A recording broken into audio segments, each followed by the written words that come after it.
Hey, this is Aaron Rubinowitz for CreativeCow.net. When people are working with effects, they often come up against a wall. There's only so far any effect can go on its own. But what a lot of people don't realize is that effects can be even more powerful if they're combined with other effects. This is doubly true of fractal noise. So let's take a look at a few simple examples of how you can really improve the look of a fractal noise effect to create newer and more interesting effects. So here I am in After Effects with a simple fractal noise effect. I'm using the fractal type called Dynamic Twist, and I've played around a bit with the layer's brightness and contrast.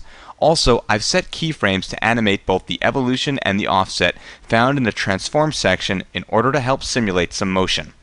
For starters, let's go really simple and apply a Colorama effect to our fractal noise by selecting our fractal noise layer and choosing Effect, Color Correction, Colorama. Now, right away this is looking totally trippy, and this might be what you want. But let's try something that I think you'll really like.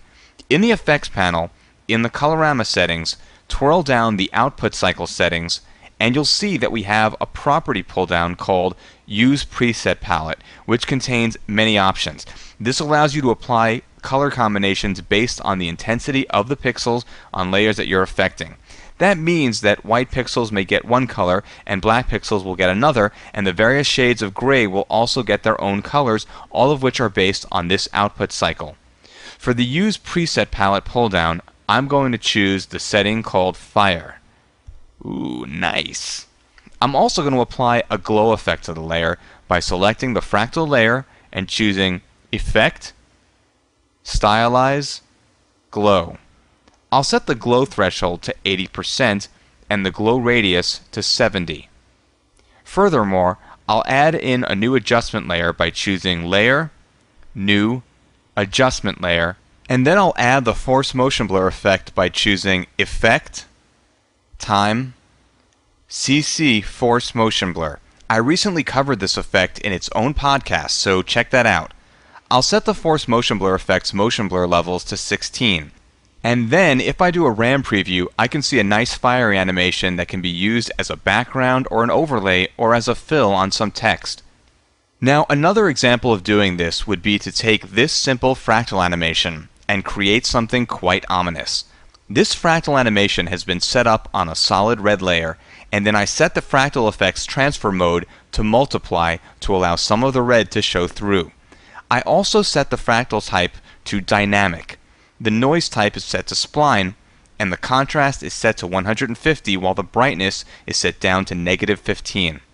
Finally, I animated and looped the effect as we've discussed in my previous fractal tutorials. For the next step, I'll need to nest this in a new composition.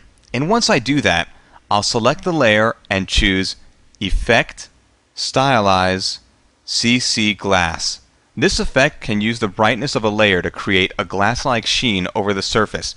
The reason I had to use a nested composition is that many effects that use other effects or layers can't see effects like fractal noise. All they see is the solid color of the layer.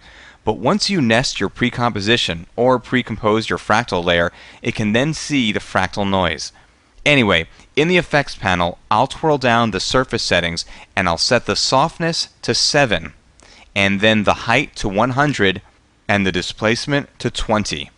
Then I'll twirl down the light settings and I'll set the light intensity to 90. And I'll also set the light height to 85. Finally, I'll twirl down the shading settings and I'll set the ambient to 100 and the diffuse to 0. Also, I'll set the specular to 100, the roughness to 0.01, and the metal to 0. As you can see, it's looking pretty nasty. Sort of like boiling blood or perhaps some kind of mysterious gelatinous goo.